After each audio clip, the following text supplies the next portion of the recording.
রাসূল আকরাম সাল্লাল্লাহু আলাইহি সাল্লাম বলেন, তারাক্তু ফি আমরাইন। আমি রাসূল এই বিদায় হজের ভাষণে গাড়ি গাড়ি বক্তব্য দিলাম না, হাজার হাজার লক্ষ লক্ষ বক্তব্য আমি রাসূল তোমাদেরকে দিব না, তবে এই বিদায় হজের বক্তব্যের মধ্যে আমি রাসূল তোমাদেরকে দুইটা জিনিসের কথা বলবো। এই দুইটা জিনিস যদি তোমরা আঁকড়ে ধরে রাখতে পারো তাহলে তোমরা হবে কামিয়াবি, আর এই দুইটা জিনিসকে যদি তোমরা ছেড়ে দাও তাহলে তোমরা হবে বিপদগামী। এই দুইটা জিনিসের কথা আপনারা শুনতে রাজি না পাজি? রাজি আছেন তো? কিন্তু লোক যে নাই, মানুষই নাই। এলাকার যারা আছে তারা মনে হয় বলতেছে এই শীতের মধ্যে যাওয়ার কোনো দরকার। দাদা বলে দাদির ছেলে যাব না, ভাই বলে ভাবির কাছ থেকে যাওয়া যাবে। বলে তো বলতেছে তুমি কত রাতে আসবা, আবার তোমাকে খাওয়াতে হবে, আবার তোমার জন্য দরজাটা খুলতে হবে, এই ভয়ে আসে না। অনেক যুবক বইয়ের গোলাম আছে না নাই? যদি বলে আমি কোরআনের মাহফিলে যাইতেছি, আমি যখন আসবো তখনই দরজা খুলতে হবে, বউ মানবে না? মানবে না। যদি না মানে পরের দিন বাপের বাড়ি যাওয়া ছাড়া কোনো উপায়? কথা বলেন, উপায় আছে? কোনো উপায় নাই। প্রিয় ভাই আমার বন্ধুগণ, বিশ্বনবী বললেন তারাক্তু ফীকুম আমরাইন, আমি তোমাদের মাঝে দুইটা বিষয় রেখে গেলাম, দুইটা জিনিস রেখে দিলাম। এই দুইটা জিনিস লান তাদিল্লু মা তামাসসাকতুহুমা, তোমরা এই দুইটা জিনিস কখনোই ছেড়ে দিবা না। এই দুইটা জিনিস তোমরা একেবারে শক্ত করে আঁকড়ে ধরবা। এই দুইটা জিনিস কি? এক নাম্বার বিশ্ব নবী বললেন কিতাবুল্লাহ, আল্লাহর কোরআন কিতাব। রাসূল আকরাম সাল্লাল্লাহু আলাইহি সাল্লাম দুই নম্বরে বললেন সুন্নাত রাসূলিহি, দুই নম্বর হলো রাসূলের সুন্নাত দিয়ে জীবন আদর্শ। এই দুইটা জিনিস আমি আর আপনি যদি আপনি ধরতে পারি তাহলে আমরাও হব কামিয়াবি, আর যদি আমরা এই দুইটা জিনিস আঁকড়ে ধরতে না পারি তাহলে আমরা হব বিপদগামী। বিশ্বনবী বললেন এই দুইটা জিনিস যদি তোমরা আঁকড়ে ধরে রাখতে পারো তাহলে পারে তোমরা একটা জিনিস পাবা, একটা জিনিসে একটা রাস্তা খুঁজে পাবা। সেই রাস্তাটা হলো পড়েন বিসমিল্লাহির রহমানির রহিম,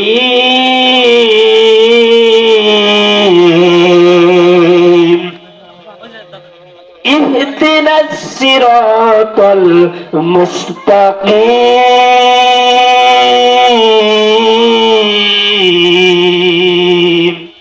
বিশ্বনবী বললেন এই দুইটা জিনিস যদি আঁকড়ে ধরতে পারো তাহলে তোমরা একটা জিনিসের সন্ধান পাবা, সেই জিনিসটা হলো, সেই রাস্তাটা হলো ইহদিনাস সিরাতাল মুস্তাকিম, সরল সঠিক সোজা রাস্তার সন্ধান পাবা, সরল সঠিক রাস্তার সন্ধান পাবা। আর এই রাস্তার উপরে যদি তুমি চলো তাহলে আমার আল্লাহ রব্বুল আলামিন ওয়াদা করে বললেন, আল্লাহ রব্বুল আলামিন বললেন ওই সমস্ত বান্দা বান্দীদেরকে আমি আল্লাহ জান্নাতুল ফিরদাউস নুজুলা,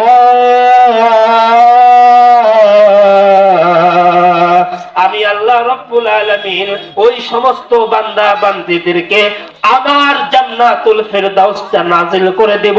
একবার বলা যায় কি সুবহানাল্লাহ?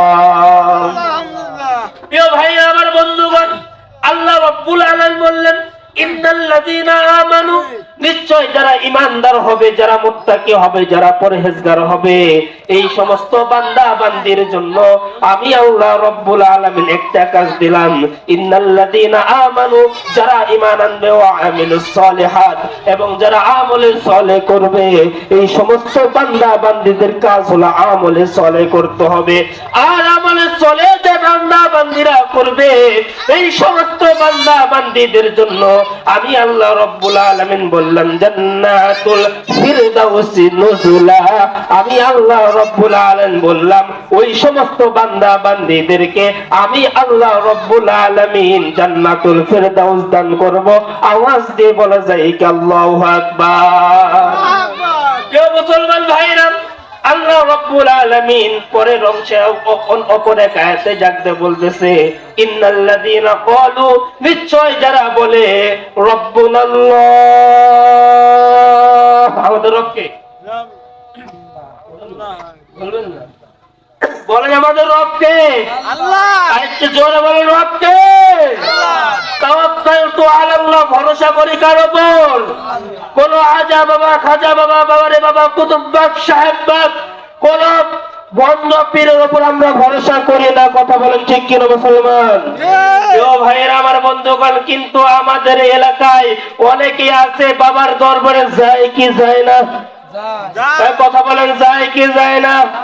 এই যে একটা পিকআপ ভাড়া করে গোটা পিকআপ ভর্তি পুরুষ মহিলা অ্যাডজাস্ট হয়ে, পুরুষ মহিলা একত্রিত হয়ে মাঝখানে একটা ছাগলের ছানা নিয়ে বলে বাবা তোর দরবারে গেছিলাম একটা ছাগল লইয়া রে, বাবা দে না আমার বেটার বই একটা সোল আছে না নাই? এই আছে না নাই? এই যে মৃত মানুষের কাছে গায়া মাথায় গিয়ে বললো এ বাবা আমাকে একটা সন্তান দে, আমার সল হয় না। আমি বলি তোর পুরুষত্ব ঠিক নাই। কথা বলো ঠিক কিনা? তোর পুরুষত্ব যদি ঠিক থাকতো, তুই যদি আল্লাহর কাছে ভালো করে চাইতি, তাহলে তোর মাজারে যাওয়া লাগতো না। তোর পুরুষত্ব ঠিক নাই, তুই দুর্বল হয়ে গেছিস, তোর কোনো জোর নাই। লজ্জা লাগে? লজ্জা হলো সত্য কথা। আজকে যুবকের দল এই যৌবনের জ্বালায় এত নিচে নেমে গেছে, সারা রাত ভর অ্যান্ড্রয়েড ফোন, রাত্রি 2টা 3টা বেজে যায়, এরপরও অ্যান্ড্রয়েড ফোনটা বন্ধ হয় না। কিন্তু যখনই 4টা বেজে ফজরের আজানটা দেয়, তখনই যুবকের ঘরের চোখের ভিতর ঘুম চলে আসে। এমন যুবক আছে না নাই? ভাইরা সারা রাত উলঙ্গ ছবি নর্তকে সেই সাত সতর্ক দেখে দেখে নিজের জীবনটা নষ্ট করলো এবং নিজের ভিতর থেকে তার যৌবনের উত্তেজনায় তার বীর্যটা বের করে ফেললো, নাপাক পানি বের করে ফেললো। এই নাপাক পানি বের করার কারণে একটা ফোঁটা নাপাক পানি বের হওয়ার সঙ্গে সঙ্গে, যুবক শুনে রাখো, তোমার একটা ফোঁটা নাপাক পানি বের হওয়ার সঙ্গে সঙ্গে তোমার শরীর থেকে 40 ফোঁটা রক্ত বের হয়ে গেল। যেই 40 ফোঁটা রক্ত বানানোর জন্য তোমাকে অনেক কিছু খাইতে হয়েছে, অনেক কিছু করতে হয়েছে। ও যুবক, এখনো বুঝলো না? আজকে এই জীবনটাকে নষ্ট করে দিলা, এই জীবনটাকে নষ্ট করে দিলা। অতএব এই নারীর পিছনে, বাড়ির পিছনে আর গাড়ির পিছনে না ছুটিয়া তোমরা অতি শীঘ্রই এই কোরআনের দিকে চলে আসো। প্রিয় ভাইরা আমার বন্ধুগণ,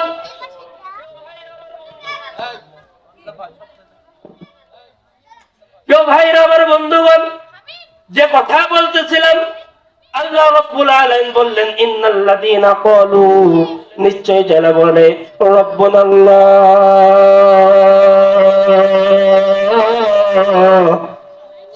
আমাদের রব একমাত্র আল্লাহ, তাওয়াক্কালতু আলাল্লাহ, আমরা ভরসা করি ওই আল্লাহর উপর, আমরা ভরসা করি আল্লাহর উপর। সুম্মাস্তাকামু, এবং এর উপর যারা অটল থাকে, সুম্মাস্তাকামু, এর উপর যারা অটল থাকে, তারা যারা অটল থাকে, এদের জন্য আমি আল্লাহ রাব্বুল আলামিন একটা জিনিস নাযিল করব, তাতানাজ্জালু আলাইহিমুল মালাইকা, আমাদের তাদের উপর আমি আল্লাহ রাব্বুল আলামিন আমার রহমতের ফেরেশতা নাযিল করে দেব। আওয়াজ দিয়ে বলা যায় আল্লাহু আকবার। প্রিয় ভাইরা আমার বন্ধুগণ, আল্লাহ রাব্বুল আলামিন বললেন শুধু আমি তাদের উপর রহমতের ফেরেশতা নাযিল করে ক্ষান্ত হব না। আমি আল্লাহ পরের অংশ বলে দিলাম, ওয়া আবশিরু বিল জান্নাহ, আমি আল্লাহ রব্বুল আলামিন, আমি আল্লাহ রব্বুল আলামিন তাদেরকে জান্নাতের সুসংবাদ দিয়ে দিলাম, যেই জান্নাতের ভিতরে খালিদিনা ফিহা আবাদান আবাদা, যেই জান্নাতের ভিতরে একবার ঢুকলে আর বের হতে হবে না। প্রিয় ভাইরা আমার বন্ধুগণ, আল্লাহ রাব্বুল আলামিন বলতেছেন যারা এই কোরআনের রাজ কায়েম করতে চাইবে, কোরআনের বিষয় নিয়ে কথা বলবে, বলবে আমরা দেশের ভিতরে রাষ্ট্রের ভিতরে কোরআনের আলোচনা করব, আমরা রাষ্ট্রের ভিতরে কোরআন দিয়ে দেশ চালাবো, কোরআন দিয়ে আইন করব, কোরআন দিয়ে বিচার কার্যালয় করব, কোরআন দিয়ে সব কিছু করব। আমি আল্লাহ রব্বুল আলামিনের কোরআনের আয়াত অনুযায়ী চোর যদি চুরি করে চোরের হাত কেটে দিতে হবে, জেনাকারী যদি জেনা করে, বিবাহিত হলে মাটির ভিতরে পুঁতে তাকে পাথর নিক্ষেপ করে মারতে হবে, আর যদি অবিবাহিত হয় 100 বেতের আঘাত দিতে হবে। এইভাবে যদি আমরা যদি আইন করতে চাই, আমরা যদি কোরআনের রাজ যদি বাংলার জমিনে করতে চাই, তখনই আমাদের বিরুদ্ধে মামলা হয়, হামলা হয়, জেলের ভিতরে ঢোকায়। এইরকম জেলের ভিতর স্বৈরাচারী হাসিনার সময় ছিল কি ছিল না? দেশে আগুন লাগাইয়া জনতারে জ্বালাইয়া, দেশ বলেন আমার সাথে বলেন, দেশে আগুন লাগাইয়া জনতারে জ্বালাইয়া পালাইয়া সাইরা গেলে ঢাকা, গণভবনটা এখন ফাঁকা, বুবুরে গণভবনটা এখন ফাঁকা। ও তুমি অধিকারের কথা বললে, বলেছিলে রাজাকার, দেশবাসী বুঝে গেল তুমি বড় স্বৈরাচার। ঠিক কিনা মুসলমান? তুমি অধিকারের কথা বললে, বলেছিলে রাজাকার, দেশবাসী বুঝে গেল তুমি বড় স্বৈরাচার। তোমার নেই তো শরম লাজ, তুমি বড়ই নাটকবাজ, তোমার নেই তো শরম লাজ, তুমি বড়ই নাটকবাজ। কাউয়া ডাকে নায়ার কাকা, গণভবনটা এখন ফাঁকা, বুবুরে গণভবনটা এখন ফাঁকা। দেশে আগুন লাগাইয়া জনতারে জ্বালাইয়া পালাইয়া সাইরা গেলে ঢাকা, গণভবনটা এখন ফাঁকা। স্বামী ওই খেলা হবে, খেলা হবে, শামীম তো আর বলে না, সংসদে মমতাজের বুকটা এখন ফাটে না। ঠিক কিনা মুসলমান? ও খেলা হবে, খেলা হবে, শামীম তো আর বলে না, সংসদে মমতাজের বুকটা এখন ফাটে না। প্রিয় ভাইরা আমার বন্ধুগণ, বলেছিল খেলা হবে, খেলা হবে, আসো মাঠে নামো। আমরাও বলি 52 বছর খেলার মাঠে ছিলাম, শাপলা চত্বরে 5 মে রক্ত দিয়েছি, দরকার হলে আবার রক্ত দিতে রাজি আছি। তবু এই বাংলার জমিনে কোরআনের রাজ কায়েম হবে ইনশাআল্লাহ।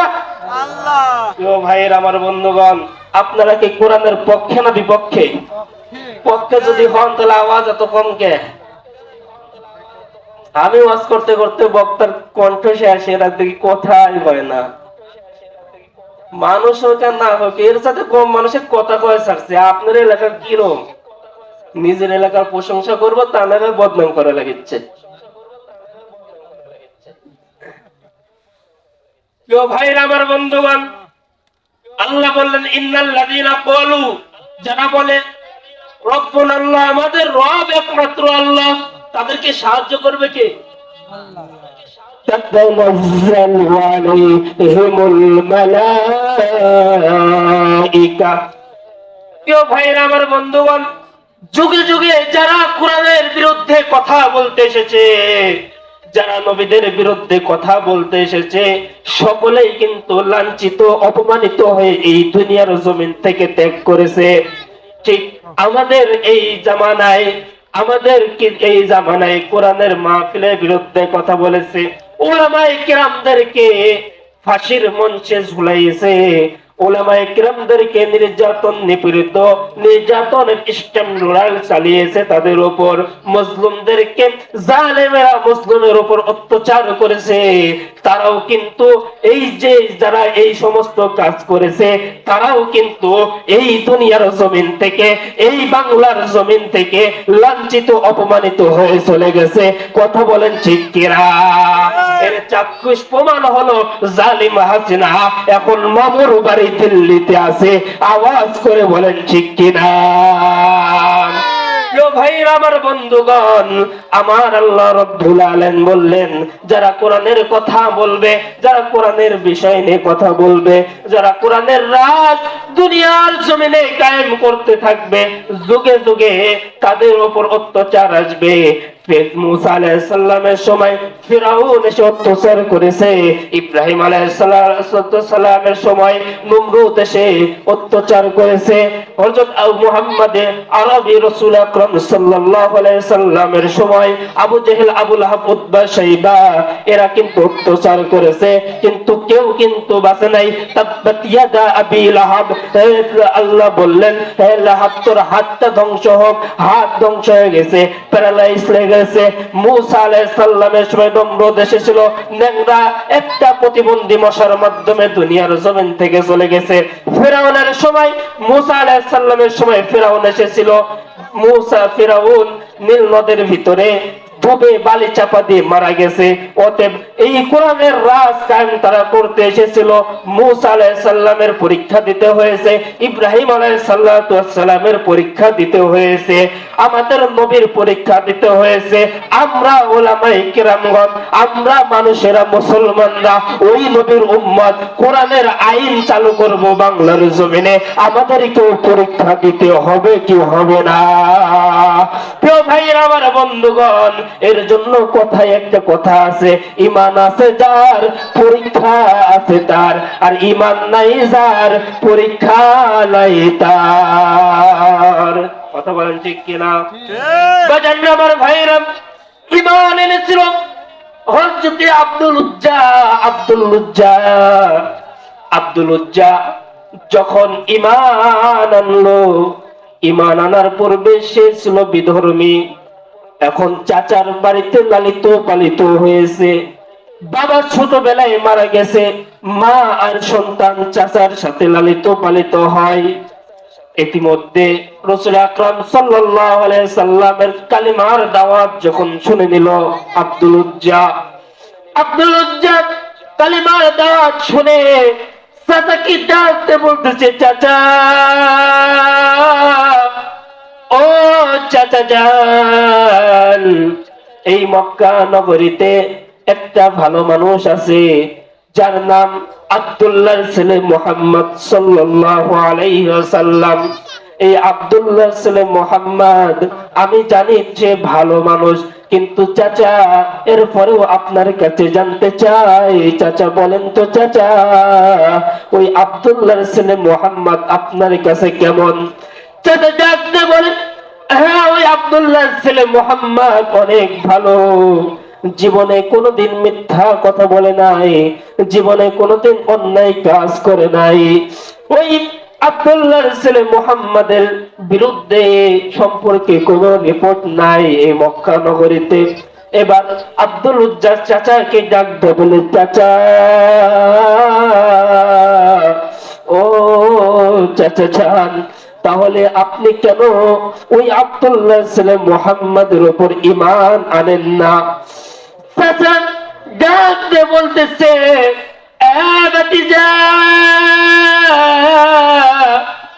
বাটিজারে, আমি ওই মুহাম্মদকে বিশ্বাস করি, মুহাম্মদ জিন্দেগিতে মিথ্যা কথা বলে নাই, কারো মনে কোনোদিন আঘাত দেয় নাই, কষ্ট দেয় নাই। কিন্তু আব্দুল উজ্জা শুনে রাখো, আমি আমার বাপ দাদার ধর্ম ত্যাগ করে ওই মুহাম্মদের ধর্মে আমি দাখিল হব না। আব্দুল উজ্জা ডাকতে বলছে, চাচা যান, ও চাচা, আপনি যদি মুহাম্মাদের ধর্মে যদি দাখিল হন আর না হন, কিন্তু আমি আব্দুল উজ্জা আমি আব্দুল উজ্জা ঠিক করে নিয়েছি, আমি এই মুহূর্তে ওই নবীর দরবারে গিয়ে কালিমা পড়ে মুসলমান হয়ে যাব। আব্দুল উজ্জা কালিমা পড়ে মুসলমান হয়ে লা ইলাহা ইল্লাল্লাহু মুহাম্মাদুর রাসূলুল্লাহ, লা ইলাহা ইল্লাল্লাহ,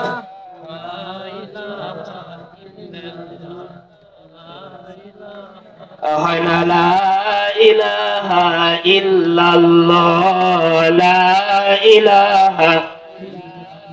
আসিয়া করে প্রেমের খেলা, ফেরাউন দিল তারে কতই জ্বালা, তবুও ভুলে না ইল্লাল্লাহ, লা ইলাহা ইল্লাল্লাহ, লা ইলাহা ইল্লাল্লাহ, লা ইলাহা ইল্লাল্লাহু মুহাম্মাদুর রাসূলুল্লাহ সাল্লাল্লাহু আলাইহি ওয়াসাল্লাম। প্রিয় ভাইরা, আমার বন্ধুগণ, আব্দুল উজ্জা ডাকতে বলতেছে, চাচা আমি মুহাম্মাদের উপর কালিমা আনলাম। আব্দুল উজ্জার চাচা ডাকতে বলতেছে, ভাতিজা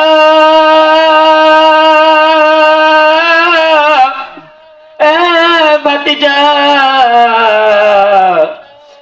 আব্দুল উজ্জা তুমি কি জানো? তুমি যে ঈমান আনলা তোমার কি পরিণাম হবে তুমি কি জানো?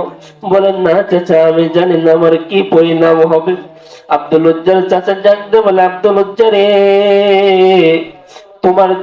তোমার বাবার যে জায়গা সম্পত্তি বাড়ি গাড়ি উদ্দুম্বা আছে, এই সমস্ত কিছু তোমার ছেড়ে দিতে হবে যদি ইসলাম গ্রহণ করো। আব্দুল উজ্জা ডাকতে বলতেছে, আমি সম্পদ চাই না, বাড়ি গাড়ি চাই না, জায়গা জমি চাই না, উদ্দুম্বা আমার কিছুই লাগবে না। আমি ওই মুহাম্মাদের আল্লাহর উপর ঈমান যে একবার এনেছি, আমি আব্দুল উজ্জা এই ঈমান আর ছাড়ব না। আওয়াজ দিয়ে বলা যায় কি আল্লাহু আকবার। আব্দুল উজ্জার কিন্তু পরীক্ষা শুরু হয়ে গেছে। ঈমানের কারণে জায়গা সম্পত্তি শেষ করে দিল, জায়গা সম্পত্তি ছেড়ে দিল। কিন্তু আমরা মুসলমানের ঘরে জন্ম নিলাম, নিজেকে মুসলমান ইমানদার দাবি করি। আজকে যদি বলে কোরআনের রাজ যদি কায়েম করো, তাহলে হাজতের ভিতর তোমাকে থাকতে হবে। তোমাকে আবার যদি কেউ 10,000 20,000 টাকা দিয়ে যদি বলে কোরআনের কথা বলবা না, আমার মতো অনেক মানুষ আছে, আমার আপনার মতো অনেক মানুষ আছে যারা এই কোরআনের কথা আর বলে না, এমন লোক আছে না নাই? প্রিয় ভাইরা, আমার বন্ধুগণ, আব্দুল উজ্জা ডাকতে বলতেছি, চাচা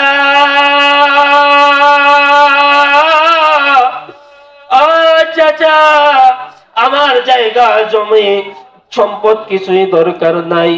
আব্দুল উজ্জার চাচা, আব্দুল উজ্জা যখন এই কথা বলতে চাচা তাহলে আমি আসি, আপনি থাকেন।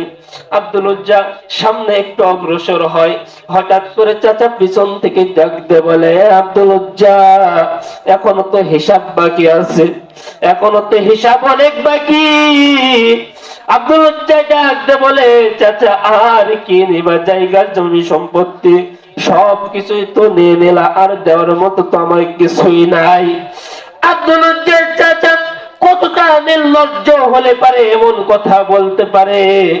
আব্দুল উজ্জার চাচা জানতে বলতেছে, তোমার পরনের যে জামাটা আছে এই জামাটাও আমি চাচার কিনে দেওয়া, অতএব এই জামা তুমি নিয়ে যেতে পারবে না, এই জামাটাও খুলে দিয়ে যাও। আব্দুল উজ্জা এরপরে যখন তার গায়ের জামাটা খুলে দিয়ে দিল, জামাটা খুলে দেওয়ার সঙ্গে সঙ্গে আব্দুল উজ্জা আবার সামনে অগ্রসর হয়। চাচা পিছন থেকে ডাকতে বলে, আব্দুল উজ্জা আব্দুল উজ্জা রে, হিসাব এখনো বাকি আছে। বলে হিসাব এখনো বাকি আছে? বলে কি বাকি আছে? আর চাচা সবই তো নিয়ে নিলেন, পরনের জামাটাও নিয়ে নিয়েছে। বলে তোমার পরনে যে কাপড়টা রয়েছে, তুমি যে কাপড় পরে রয়েছো, এই কাপড়টাও আমি চাচারে কিনে দেওয়া। তুমি যদি ঈমান আনো, ইসলাম গ্রহণ করো, এই পরনের কাপড়টাও নিতে পারবা না। আব্দুল উজ্জা ডাকতে বলে, চাচা আমার ইজ্জতটা নষ্ট করিয়েন না। এবার আব্দুল উজ্জার চাচা ডাকতে বলে, তুমি ইসলাম এনেছো, তুমি ইসলাম গ্রহণ করেছো, ঈমান এনেছো, তোমার ইজ্জত যাবে কি যাবে না এটা আমি দেখবো না। আমার টাকায় কিনে দেওয়া তোমার পরনের পোশাক, তুমি এটা আমাকে খুলে দিয়ে যাও। আব্দুল উজ্জা কিছুই করতে না পেরে, এবং এখন আব্দুল উজ্জা তার পরনের কাপড়টা যখন খুলে দেয়, আব্দুল উজ্জা তার দুটি হাত লজ্জা স্থানে নিয়ে মায়ের দরজার কাছে চলে গেছে। মাকে ডাকতে বলতেছে, মা, বাবা আনন্দে মাতিয়া সাগরে ভাসাইয়া, বাবা আনন্দে মাতিয়া সাগরে ভাসাইয়া, সেই যে চইলা গেল খবর নিল না, এমন দরদি ভবে সেই যে চইলা গেল খবর নিল না। মাজন ধরিয়ায় উদারে কত যতন করে, মাজন ধরিয়ায় উদারে কত যতন করে, 10 মাস পারে পাই প্রসবের বেদনা, এমন দরদি ভবে কেউ হবে না আমার মা। লিল্লাহে তাকবীর, লিল্লাহে তাকবীর। দ্বিতীয় বক্তার আগমন হয় না, দ্বিতীয় বক্তার আগমন কাদিয়ারের পক্ষ থেকে। লিল্লাহে তাকবীর। প্রিয় ভাইরা, দ্বিতীয় মেহমান, আপনাদের মাহফিলের দ্বিতীয় মেহমান যেহেতু চলে এসেছে, অতএব আমি আর কাল বিলম্ব করব না, অতি সংক্ষিপ্তে আলোচনাটা শেষ করে আপনাদের কাছ থেকে বিদায় নেব ইনশাআল্লাহ। বাজান্নাবার ভাইরা, যে কথা বলতেছিলাম, আব্দুল উজ্জার পরনের কাপড়টা নিয়ে নিল, পরনের কাপড়টা নিয়ে মায়ের কাছে ডাকতে বলতেছে, মা তোমার কাছে কি কোনো কাপড় হবে? আমার চাচা আমার কাছ থেকে সব কিছু নিয়ে নিয়েছে। আব্দুল উজ্জার মা এক টুকরা কম্বল দিয়ে দিয়েছে, দরজা থেকে কম্বলটা দিয়ে দিল। কম্বলটা আব্দুল উজ্জা কিছু অংশ তার পরনে ব্যবহার করলো, কিছু অংশ গাড়ির ভিতর লাগাইলো। এই অবস্থায় রসুলের দরবারে চলে গেল। রসুলের দরবারে গিয়ে সমস্ত ঘটনা খুলে বলল। সমস্ত ঘটনা খুলে বলার পরে রসুল বলল, আজ থেকে তোমার নাম আব্দুল উজ্জা না, আজ থেকে তোমার নাম হবে আব্দুল্লাহ। আওয়াজ দিয়ে বলা যায় আল্লাহু আকবার। অতএব বলেছিলাম যে ঈমান আছে যার, পরীক্ষা আছে তার, সে ঈমান এনেছে, অতএব পরীক্ষা তার দিতে হয়েছে। পরীক্ষা দিতে দিতে তার জায়গা সম্পত্তি সমস্ত কিছু শেষ করে দিয়েছে, এরপরে ঈমান ছাড়ে নাই। কিন্তু আমরা মুসলমান এমন একটা অবস্থায় গেছি, 20 টাকার বিনিময়ে ঈমান বিক্রি করে এমন মুসলমান আছে না নাই? আপনাদের বড় কষ্ট একটাই, এটাই বলতে হচ্ছে যে কষ্ট এটাই যে এত গভীর রাত হয়ে গেছে, দ্বিতীয় মেহমান এসেছে, এরপরেও লোক নাই, এরপরেও লোক নাই, এরপরেও লোক নাই। কি করব, কিচ্ছু করার নাই। আমার গত রবিবারের দিন বগুড়া একটা মাহফিল ছিল, সেখানে আপনাদের দোয়ায় প্রধান মেহমান ছিলাম। তো সেখানে মাগরিবের পরে এক নজর দেখতে গিয়েছিলাম যে প্যান্ডেলের অবস্থাটা কি। যাই আলহামদুলিল্লাহ, লোক মাগরিব পর থেকেই অনেকগুলো ছিল, আপনাদের চাইতে বেশি ছিল। মনে করছিলাম যে এলাকার একটু সুনাম করবে, কিন্তু দুর্নাম করতে হচ্ছে আপনাদের ব্যবহারে। জায়গার নাম তো অদ্ভুত, শেরপুর, সাধুপুর, ফাঁসিতলা, বগুড়া জেলা। ফাঁসিতলা নাম শুনে একটু ভয় ভয় লাগে। পরে একজন জিজ্ঞাসা করেছিল ফাঁসিতলা কেন, বলে একজন মাতাল গাঞ্জাখোর ফাঁসি দিয়ে মারা গেছে, এর জন্য ফাঁসিতলা। শুরুতে একটা কথা বলছিলাম না, যারা গাঁজা খায়, মদ খায়, ইয়াবা খায়, আল্লাহর কসম করে বললাম তারা কখনোই ভালো মৃত্যু হয় না, তাদের মৃত্যু ফাঁসি বিষ খাওয়া ছাড়া হয় না। কথা বলেন ঠিক কিনা? আমাদের এলাকায় হয়েছে না এমন? এই কথা বলা হয়েছে না? অনেক হয়েছে, অনেক জায়গায় এমন হয়। ওই জায়গার নাম হলো ফাঁসিতলা। অতএব আল্লাহ রাব্বুল আলামিন যে কথাগুলো বললাম এই কথার উপর আমল করবার তৌফিক দান করুক সকলে মিলে আল্লাহুম্মা আমিন। দোয়া করি, দোয়া চাই ইনশাআল্লাহ। ভাই আপনারা থাকেন আমি যাই, আপনারা থাকেন আমি আসি। আল্লাহ সকলের মুখে রাখুক হাসি, জোরে বলে সকলকে করুক জান্নাতবাসী, জোরে বলে আমিন। ওয়াজে কেউ হবেন না বেজার, সকলের প্রতি সালাম এবং 14,000 হাজার দেখা হবে যদি কোনোদিন যান কাদিরাবাদ।